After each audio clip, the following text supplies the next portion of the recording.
Growing up, I always felt like I had to do a lot to get my dad to approve or to think I was strong enough or whatever. And in that moment, holding my own son, it was like, no, this kid doesn't have to do anything. And then I'm reading about, beginning of Genesis, Adam and Eve in the garden, and God looks at his creation. He looks at Adam and he goes, it's very good. Everything else was good, which is awesome. And then he goes to Adam. Adam hadn't done jack. Like he hadn't done a thing. And God looks at him and goes, that's very good. Comes down and walks with him in the cool of the day every day. Adam did not prove anything. He never had a stage. He didn't have lights. He didn't have songs. He didn't have anything. He just walked with God in the cool of the day. That was like literally his job. And I went, wait a sec, like, why do I feel like I got to earn this? Like, we don't. And then, wrote a song called Reckless Love that everyone's like, they like it or whatever, which I'm very happy about. But the verses were based out of that. Before I spoke a word, you sang over me. Before I took a breath, you breathed your life in me. I didn't do anything to get to this place. You just freaking like me. That's asinine. Like, that's a stupid concept. Like, that's crazy. It's hard to comprehend. But I felt that way about my kid. Until you have kids. Yeah. Absolutely. That changed everything. Yeah. Did you ever reconcile with your dad? Yeah, and through really difficult conversations. It was no fun having to tell your dad, hey, you really jacked me up. You know what I mean? Like, hey, our relationship was really difficult. You used to scream and yell and cuss and, come home pissed off from work and stressed out from your life, and you'd take it out on your family. But it had to that conversation had to happen, or else I'd just be sitting here with it all bottled up, And he didn't love hearing that, but at the same time, he was able to go, you're right.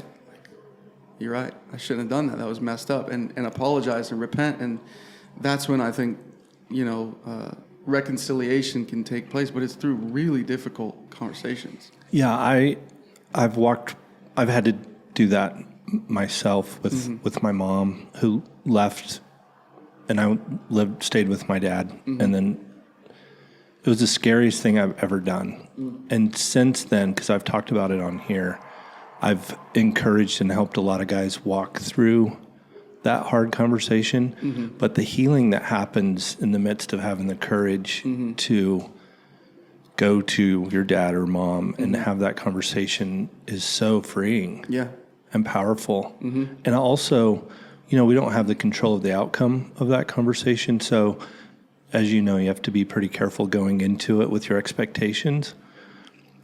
But I've just seen so many guys have that conversation like you had the courage to have with your dad. Yeah. And it brings a lot of peace and redemption into the situation.